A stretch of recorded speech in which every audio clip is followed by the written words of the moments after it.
Hello students, this is Dr. Vinod and you are watching YouTube channel VSK Easy Physics. In this video, we are going to solve important MCQs based on a chapter Electrostatics. We will cover only those questions which are already asked in different entrance examination. Without wasting time, let us start one by one.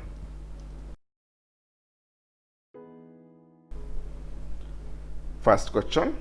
4 charges are arranged at the corners of a square ABCD as shown in the adjacent figure. Okay, so this is that square A, B, C and D. एक ऐसा यहाँ पे square दिया है. हर corner पे एक charge रखा गया है. कॉर्नर ए पे जो भी चार्ज रखा है it is a plus Q. At the corner B, the charge kept is nothing but the plus twice q like this one. Okay, the force on the charge kept at the center O is. So this is that center. Okay, so at this one test charge is placed. Let us imagine that is a test charge. It is a plus small q. Okay, so इस test charge के ऊपर इन चारों की वजह से जो भी force act हो रहा है उसके बारे में यहाँ पे पूछा है. The first option is zero. जो भी इस टेस्ट चार्ज के ऊपर जो भी हम सेंटर पे रख रहे हैं तो इसके ऊपर रिजल्टेंट फोर्स क्या जीरो एक्ट होगा. The force whatever the acting on this test charge it is along the diagonal AC. Third option is it is along the diagonal BD and fourth option is perpendicular to the side AB. तो इनमें कौन सा correct होगा. Okay, अब यहाँ पे देखिए ये भी चार्ज जो दिख रहा है आपको प्लस क्यू और इसके अपोजिट डायरेक्शन में जो भी चार्ज दिख रहा है प्लस क्यू. ओके, सो इन दोनों की वजह से इसके ऊपर जो भी फोर्स एक्ट होगा वो कैंसिल हो जाएगा. कैसे? इन दोनों के बीच में फोर्स ऑफ रिपल्शन होगा. उसी टाइम पे इन दोनों के बीच में फोर्स ऑफ रिपल्शन होगा. Okay, these are the like charges. तो जितना फोर्स ये इसके ऊपर एग्जर्ट कर रहा है उतना ही फोर्स ये भी इसके ऊपर एग्जर्ट कर रहा है, लेकिन डायरेक्शंस कैसे है? अपोजिट. तो दो फोर्सेस इसके ऊपर एक्ट हो रहे हैं having the same magnitude but different direction, opposite direction. The resultant force due to this two it become a cancel. Okay, तो इसकी वजह से और इसकी वजह से जो भी रिजल्टेंट फोर्स एक्ट हो रहे थे इसके ऊपर वो कैंसिल हो जाएंगे.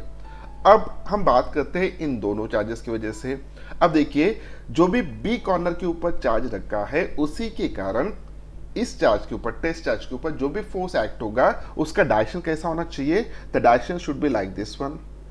ओके, इस डायरेक्शन में होना चाहिए क्योंकि दोनों प्लस चार्जेस है, अपोजिट प्लस चार्जेस है, like charges.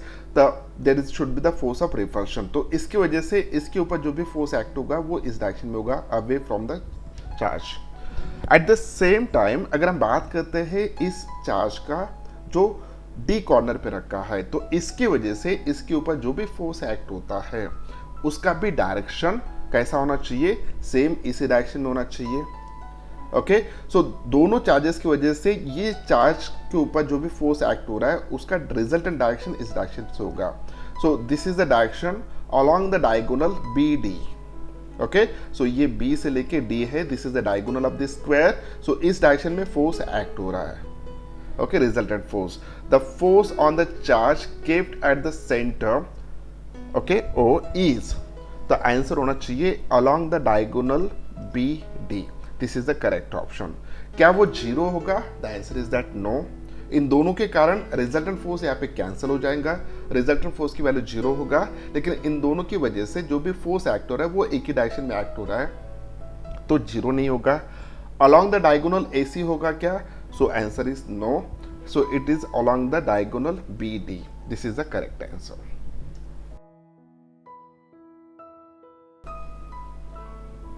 Next question. A total charge Q is broken into two parts Q1 and Q2 and they are placed at a distance r from each other. Okay, the maximum force of repulsion between them will occur when the value of Q2 is equals to Q upon R, Q1 is equals to Q minus Q upon R. Second option is Q2 is equals to Q by 4, Q1 is equals to Q minus 2Q by 3, this is the third option, this one is the fourth option.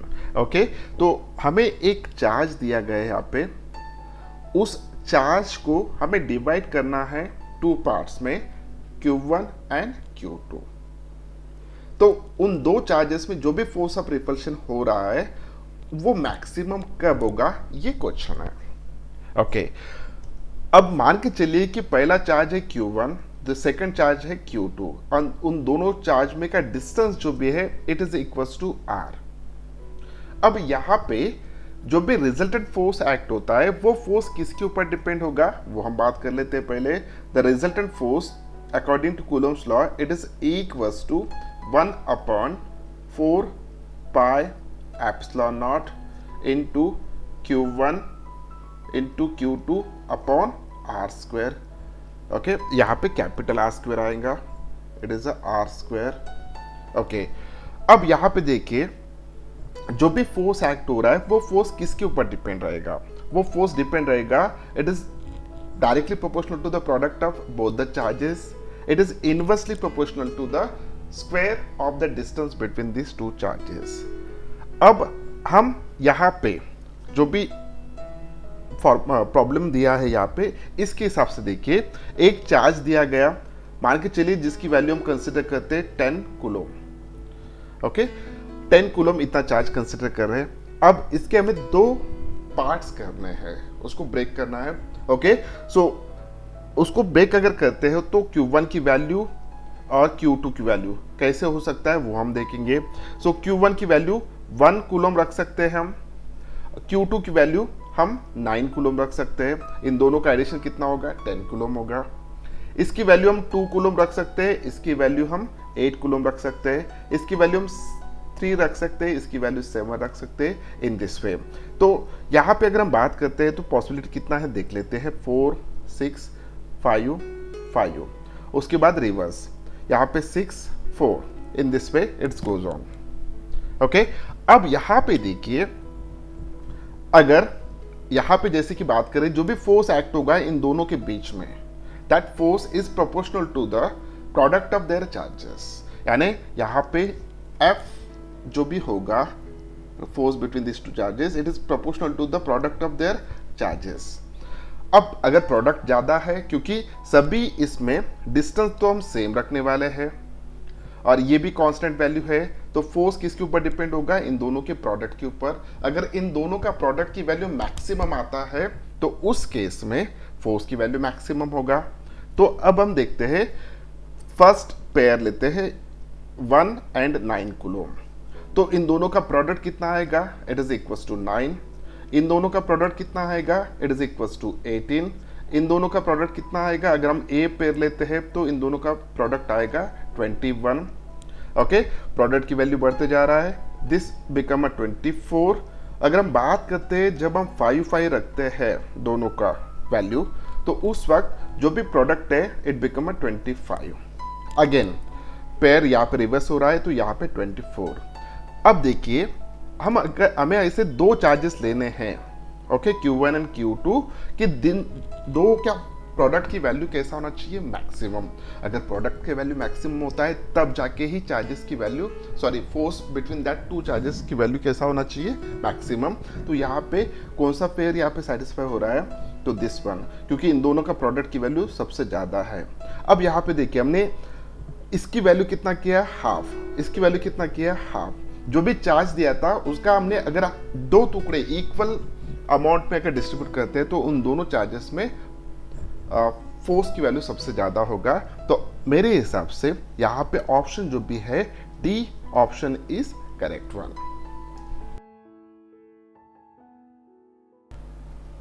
Next question, two small spheres each having the charge plus Q are suspended by insulating threads of length L from a hook.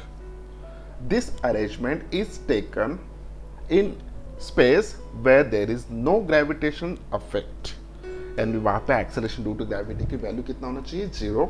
Okay, then the angle between the two suspensions and the tension in each string will be, okay, तो यहाँ पे क्या होना चाहिए, देखिए situation सबसे पहले क्या होगा वो देख लेते हैं हम. Situation is like this one. Okay, so these are the two small spheres each having charge which is equals to plus Q. हर एक के ऊपर कितना चार्ज है? प्लस क्यू इतना है. ओके, प्लस क्यू इतना दोनों के ऊपर चार्ज है.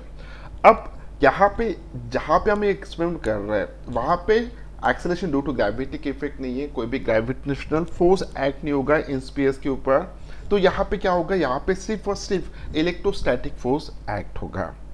अब जैसे आप ऐसे सिस्टम के ऊपर चार्जेस इंट्रोड्यूस करोगे तो उन चार्जेस की वजह से क्या होगा? अकॉर्डिंग टू कूलम वहाँ पे फोर्स ऑफ रिपल्शन होना चाहिए इन दोनों पॉजिटिव के चार्ज के ऊपर.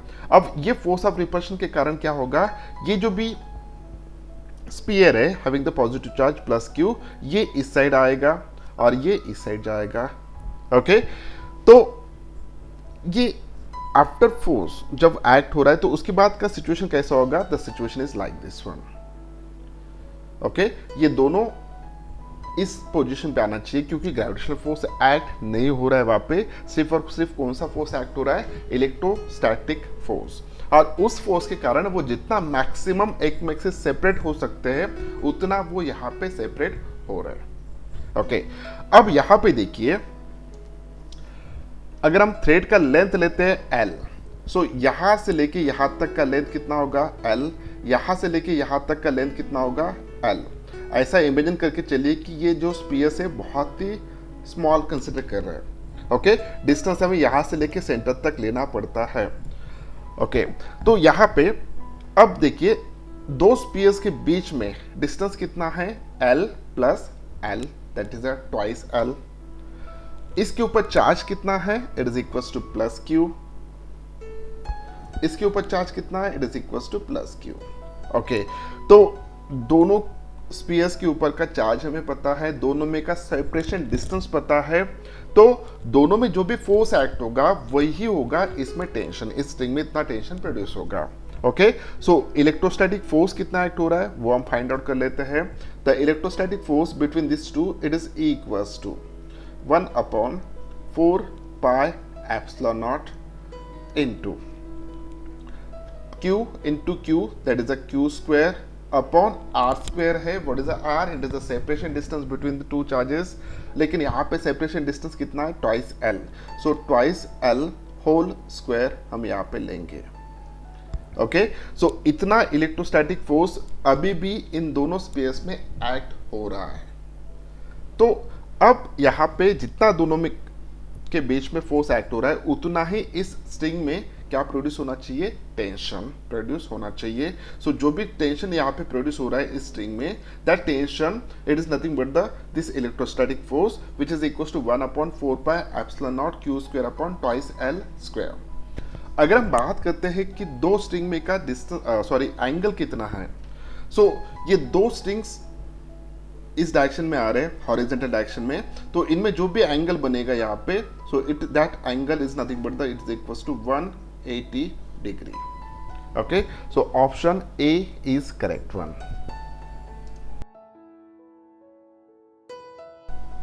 Next one, two charges Q1 and Q2 are placed in vacuum at a distance d and the force acting between them is F. If the medium of dielectric constant 4 is introduced around them, the force now will be. Okay, so यहाँ पे देखिए सबसे पहले क्या दिया है? दो charges दिया है. Let us imagine that these are the two charges having the charge Q1 and Q2. These two are separated by a distance. कितने डिस्टेंस से सेपरेट किया है? By a distance of d. Okay, so d इतने distance से उन दोनों का separation यहाँ पे हुआ है. तो ऐसे वक्त जो भी फोर्स यहाँ पे एक्ट हो रहा है, that force it is equals to F. F इतना फोर्स फिलहाल के कंडीशन में एक्ट हो रहा है.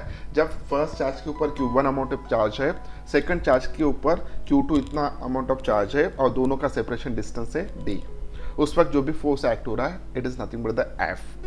ओके, तो अब फॉर्मूला अगर देखते हो तो formula is equals to 1/4 pi epsilon naught into Q1 Q2 upon R square, sorry D square आएगा यहाँ पे, okay, it is equals to D square. Okay, अब देखिए यहाँ पे क्या कह रहे हैं वो, if a medium of dielectric constant 4 is introduce around them, अगर यहाँ पे हम एक मीडियम इंट्रोड्यूस कर रहे हैं जिसका डाइलेक्ट्रिक कांस्टेंट कितना है, 4 है। सो हमने मीडियम इंट्रोड्यूस कर दिया इन दोनों चार्जेस के बीच में, ओके, उस मीडियम का डाइलेक्ट्रिक कांस्टेंट कितना है, 4 है। अब दो चार्जेस के बीच में जैसे हमने एक मीडियम इंट्रोड्यूस किया जिसका डाइलेक्ट्रिक कांस्टेंट की वैल्यू कितना है, 4, अब क्या होगा, उस डाइलेक्ट्रिक कांस्टेंट में जो भी चार्जेस है वो उन चार्जेस का डिस्ट्रीब्यूशन होगा, और उस डिस्ट्रीब्यूशन के कारण the effective force between this two charges goes on decreases. और कितने फैक्टर से डिक्रीज होना चाहिए, वह आंसर है it decreases by 1/k factor, इतने फैक्टर से वो डिक्रीज होगा। What is the k? k is nothing but the value of dielectric constant of that introduce medium, उस मीडियम का डाइलेक्ट्रिक कांस्टेंट की वैल्यू k है, तो 1/k टाइम्स फोर्स की वैल्यू चेंज होना चाहिए। तो अब देखिए नया फोर्स जो भी होगा वो पहले फोर्स कितना था, F था, अब नया फोर्स कितना होना चाहिए, it should be equals to F upon K, okay, this is the new force F dash after introducing dielectric constant medium, okay. So यहाँ पे F अपॉन K है और K की वैल्यू कितना दिया है, it is equals to 4, so F upon 4, this is nothing but the new force, the force now will be F by 4, this is the option answer.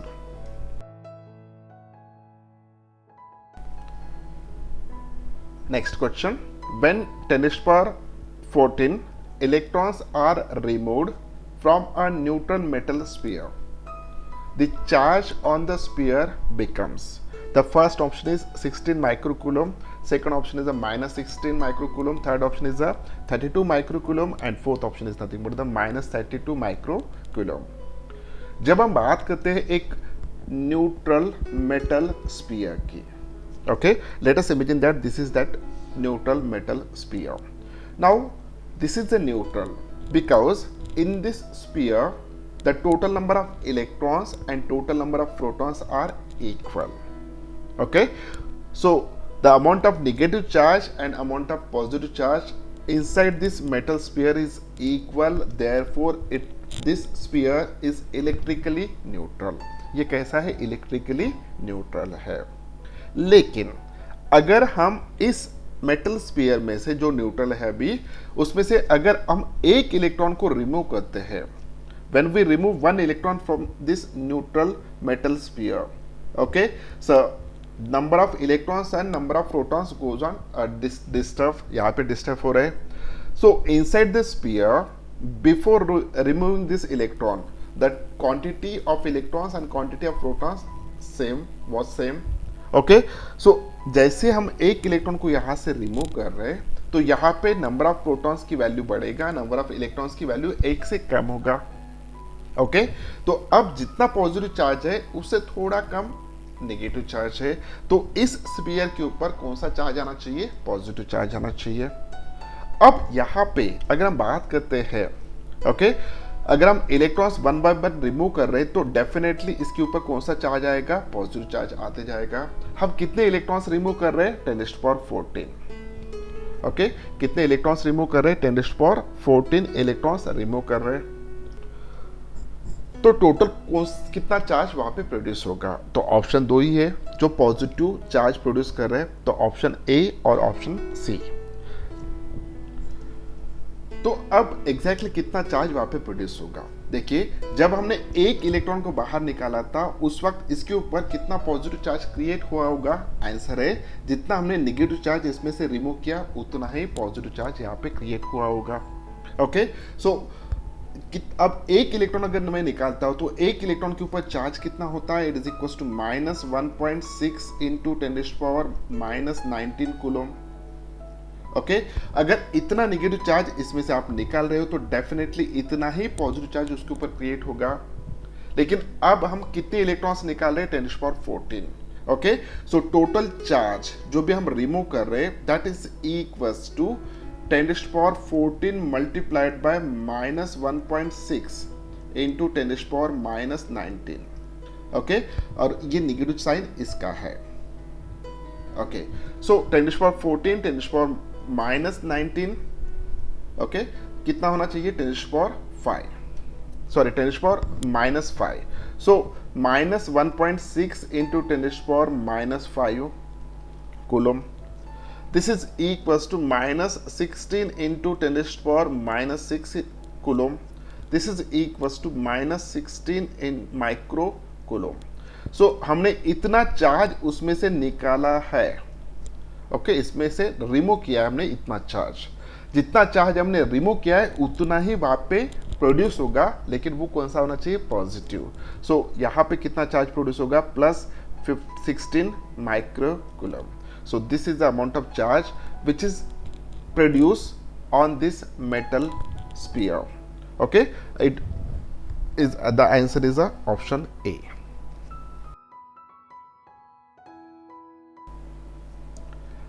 Next one, there are two metallic spheres of same radii, but one is solid and the other is hollow. Then solid sphere can be given more charge, hollow sphere can be given more charge. Next option is they can be charged equally. None of the above. This is the fourth option. Okay, the situation is like this one. This is the solid sphere, this one is the hollow sphere. Okay, now when we introduce charge, वो negative charge हो या positive charge हो, तो maximum कितने charges इसके ऊपर हम introduce कर सकते हैं। ओके, तो यहाँ पे अगर मैं इलेक्ट्रॉन्स इंसर्ट करते गए इसके ऊपर एक एक इलेक्ट्रॉन, तो मैक्सिमम कितना चार्ज वो सस्टेन कर सकता है। जब हम बात करें इन सॉलिड स्फीयर्स की एंड हॉलो स्फीयर की, ये दोनों मेटल से बने हैं। अगर मेटल से बने हैं तो जो भी चार्ज हम इसके ऊपर इंट्रोड्यूस करेंगे ना, वो चार्ज सिर्फ और सिर्फ उसके सरफेस पे ही होगा। Okay, not one of the single charge is present inside that one. Even though solid अगर स्फीयर है वो मेटल से बना है, कोई भी चार्ज अंदर नहीं रहेगा। चार्जेस सिर्फ कहाँ पे रेसिड होते हैं, वो सिर्फ और सिर्फ सरफेस के ऊपर होंगे। तो यहाँ पे अगर देखते हैं तो दोनों का सरफेस एरिया सेम है। ओके, दोनों का सरफेस एरिया सेम है। जो भी चार्जेस हम यहाँ पे इंट्रोड्यूस करें वो कहाँ पे आ रहे हैं, सिर्फ और सिर्फ सरफेस के ऊपर आ रहे हैं। तो दोनों का सरफेस एरिया सेम होने के कारण, दोनों का सरफेस एरिया सेम होने के कारण ये मैक्सिमम कितना होल्ड कर सकते हैं, वो इक्वल मैक्सिमम होल्ड कर सकते हैं। भले वो सॉलिड स्फीयर हो या हॉलो स्फीयर हो, उसका कोई इफेक्ट नहीं होता, क्योंकि चार्जेस सिर्फ और सिर्फ कहाँ पे रहने वाले हैं, सरफेस के ऊपर। तो option C is correct one, they can be charge equally. जो भी हम मैक्सिमम चार्ज कर सकते हैं उसको, वो इक्वल कैपेसिटी रखते हैं चार्ज होल्ड करने का। Okay, so option C is correct one. Next question, one metallic sphere A is given positive charge, whereas another identical metallic sphere B of exactly same mass as that of the A is given equal amount of negative charge. Then mass of A and mass of B still remains equal. Second option is mass of A increases. Third option is mass of B decreases. Fourth option is mass of B increases. तो इनमें से कौन सा option correct होगा? Okay, तो हम अगर बात करते हैं एक मेटल की, तो late us imagine that this is the metallic sphere. Okay, तो इस स्फीयर अगर ये न्यूट्रल है, अगर इसका मास हम कंसिडर करते हैं m, मान के चलिए ये न्यूट्रल है और इसका मास कंसिडर कर रहे हैं m। अब ये न्यूट्रल क्यों है? क्योंकि इसमें number of negative charge, that is the number of electrons and number of protons, इनका क्वांटिटी कैसा है, सेम है। अगर मुझे इस मेटालिक स्फीयर के ऊपर अगर नेगेटिव चार्ज इंट्रोड्यूस करना है, ओके, तो मुझे क्या करना होगा, मुझे एक्सटर्नली एक इलेक्ट्रॉन को यहाँ पे ऐड करना होगा। अगर हम एक इलेक्ट्रॉन को यहाँ पे ऐड कर रहे हैं, तो इस स्फीयर के अंदर नंबर ऑफ इलेक्ट्रॉन्स की वैल्यू बढ़ जाएगा as compare to number of protons की वैल्यू।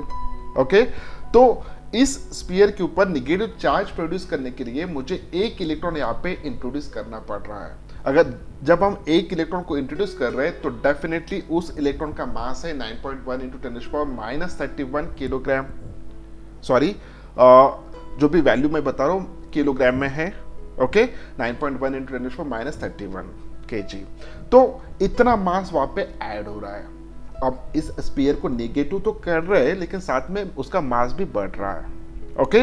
जब भी कोई स्पीयर नेगेटिव चार्ज होता है तो इसका मतलब है उसमें हम क्या ऐड कर रहे हैं, इलेक्ट्रॉन्स ऐड कर रहे हैं, तो उसका मास जो भी होगा वो बढ़ना चाहिए। If m is the initial mass then new mass m dash should be greater than m, जब भी स्पीयर नेगेटिव चार्ज होता है, ओके। अब किसी भी न्यूट्रल मेटेलिक स्पीयर पे पॉजिटिव चार्ज कैसे प्रोड्यूस होता है, अगर हम उस न्यूट्रल मेटेलिक स्पीयर में से अगर इलेक्ट्रॉन्स को बाहर निकाल रहे हैं, ओके, अगर हम इलेक्ट्रॉन्स को बाहर निकाल रहे हैं तब जाके उसके ऊपर कौन सा चार्ज प्रोड्यूस होगा, तब जाके उसके ऊपर पॉजिटिव चार्ज प्रोड्यूस होगा। अगर एक इलेक्ट्रॉन निकाल रहे हैं तो नंबर ऑफ प्रोटॉन एक से इसमें बढ़ जाएगा as compare to number of electrons. तो अगर ऐसे करते गए एक एक इलेक्ट्रॉन निकाल रहे तो अल्टीमेटली हम क्या कर रहे हैं, इसका मास हम कम कर रहे हैं, ओके। अब यहां पे देखिए, अब one metallic sphere A is given positive charge whereas the another identical metallic sphere B of exactly same mass as that of the A is given equal amount of negative charge, okay। B के ऊपर हम negative charge produce कर रहे हैं, A के ऊपर positive charge produce किया। अगर B के ऊपर हम नेगेटिव चार्ज प्रोड्यूस कर रहे हैं तो डेफिनेटली उसका मास क्या होना चाहिए, बढ़ना चाहिए। The option D is correct one.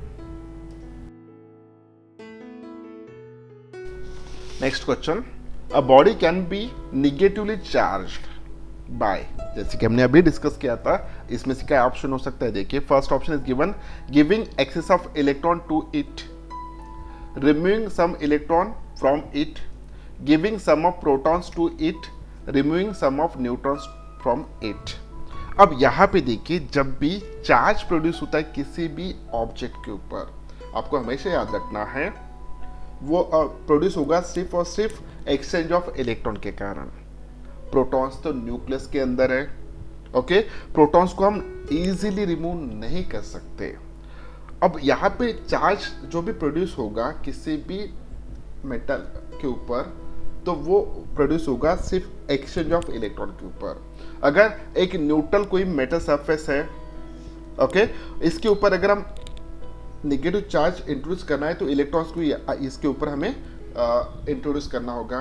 जैसे आप इलेक्ट्रॉन को इंट्रोड्यूस करोगे तो डेफिनेटली इसका चार्ज क्या होगा, इसका चार्ज नेगेटिव होगा। अगर इसमें से इलेक्ट्रॉन्स को आप रिमूव कर रहे हैं, अगर इसमें से इलेक्ट्रॉन्स को आप रिमूव कर रहे हैं, इसमें से इलेक्ट्रॉन को रिमूव कर रहे हैं बाहर, तो डेफिनेटली इसके ऊपर पॉजिटिव चार्ज प्रोड्यूस होगा, जैसे कि हमने डिस्कस किया था। अब यहाँ पे क्या होना चाहिए, a body can be negatively charged, okay, negatively charge करना है उसको तो कैसे प्रोड्यूस कर सकते हैं, giving excess of electron to it. तो option this A is correct one.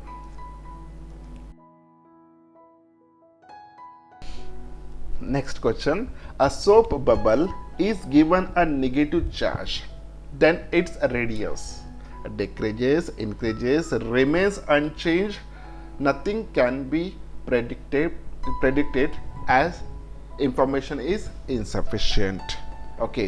So क्या होना चाहिए आंसर इसका, let us imagine that this is a soap bubble, okay, एक soap bubble है यहाँ पे। अब अगर ये पहले न्यूट्रल था उस वक्त उसका रेडियस है r, जब ये न्यूट्रल है, ओके, इलेक्ट्रिकली न्यूट्रल है। अब अगर हम नेगेटिव चार्ज इसके ऊपर इंट्रोड्यूस कर रहे हैं लाइक दिस वन, ओके, तो इसके सरफेस के ऊपर नेगेटिव चार्ज आ गया लाइक दिस वन।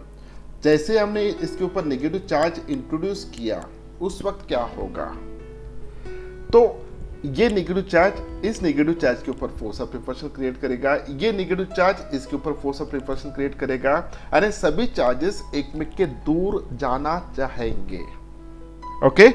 सो यहाँ पे जो भी है due to the force of repulsion obviously है यहाँ पे एक टेंडेंसी प्रोड्यूस हो रहा है और इलेक्ट्रॉन के ऊपर वो एक्समेक से दूर जाने का, तो उसके कारण क्या हो रहा है, कुछ ना कुछ अमाउंट ऑफ रेडियस यहाँ पे इंक्रीज होना चाहिए। उस स्फीयर का।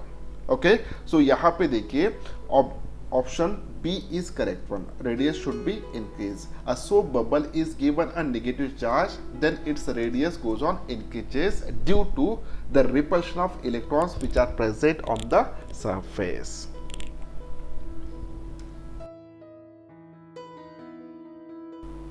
Next one, a charge Q1 exerts some force on a second charge Q2. If the third charge Q3 is brought near, the force of Q1 exerted on Q2 क्या होना चाहिए? Decrease, increase, remains unchanged, increases if Q3 is of the same sign as Q1 and decreases if Q3 is of the opposite sign। क्या होगा? Okay, so देखिए situation is like this one. This is the first charge. Let us imagine that this is the Q1, this one is the Q2. Okay, so ये है charge आपका Q1, ये है charge आपका Q2। अब इन दोनों का सेपरेशन डिस्टेंस है, मान के चलिए this one it is equals to R। तो इन दोनों के बीच में जो भी फोर्स एग्जर्ट होगा that force it is equals to 1/4 pi epsilon not into Q1 Q2 upon R square. ये है कूलम्स लॉ। अब इनका ये कहना है कि अगर हम थर्ड चार्ज एक ला रहे हैं, ओके, सो थर्ड चार्ज मैंने यहाँ पे प्लेस कर दिया, this is having the charge Q3। अब इस थर्ड चार्ज के कारण ये चार्ज इसके ऊपर जो भी फोर्स एग्जर्ट कर रहा था, क्या इसका कुछ अफेक्ट होगा कि सेम होना चाहिए? द आंसर इज दैट भले ही ऐसे कितने भी चार्जेस यहाँ पे आजू बाजू में आ गए, ओके, तो इस चार्ज की वजह से इस चार्ज के ऊपर, रिपीट कर रहा हूं, इस चार्ज की वजह से इस चार्ज के ऊपर जो भी फोर्स पहले एग्जर्ट हो रहा था उतना ही फोर्स अब भी एग्जर्ट होगा in the presence of other charges. तो अदर चार्जेस की वजह से इन दोनों में का फोर्स चेंज नहीं होगा। ओके, सो यहाँ पे वो वैल्यू सेम होना चाहिए। The option third option is correct one, remains unchange. तो बच्चों ये था इस वीडियो का आखिरी क्वेश्चन। नेक्स्ट वीडियो इसी टॉपिक के ऊपर हम कंटिन्यू करेंगे, उसमें थोड़ा हम हायर लेवल के क्वेश्चंस को सॉल्व करेंगे। अगर वीडियो अच्छा लगा तो इस वीडियो को लाइक कीजिए, अपने दोस्तों के साथ शेयर कीजिए। अभी तक अगर आपने इस चैनल को सब्सक्राइब नहीं किया है तो इस चैनल को सब्सक्राइब कीजिए। Thank you very much, bye bye.